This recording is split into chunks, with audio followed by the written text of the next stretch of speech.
All right, Doug, thank you. New York spends on average $17,000 per pupil per year on education. That's 65% higher than the national average. Yet, test scores are going down in New York City, and across the state, school districts are laying off teachers and other workers.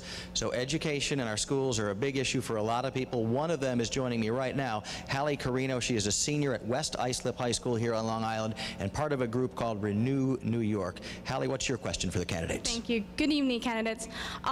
In the work that my partner Phil Siganofi and I did as summer interns for the Renew New York program at Hofstra University, our research indicated that not all public schools are created equal. Some have better resources and better teachers than others. This is due in large part to the amount of funding that the school receives. How do you propose to fund public schools as to ensure a more equitable allocation of resources to public schools across the state?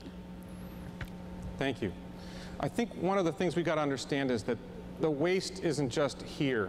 There's also waste at the federal level, and that money takes away from our schools. And so what we need to do is we need to get change in Washington as well. Now, I'm running for governor. I don't get to change things in Washington. But there's some really important races in New York State that are close.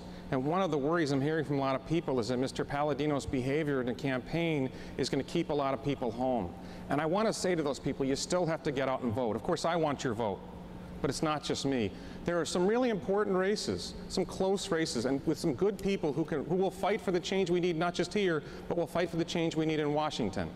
There's people like Chris Gibson in Saratoga. There's Richard Hanna in the Syracuse area, Nan Hayworth. There's Matt Doheny up in Watertown, and my good friend Ted Dance from my town of Guilderland. These are people that need your vote. Please get out and vote so that we can change things not just in Albany, but in Washington as well.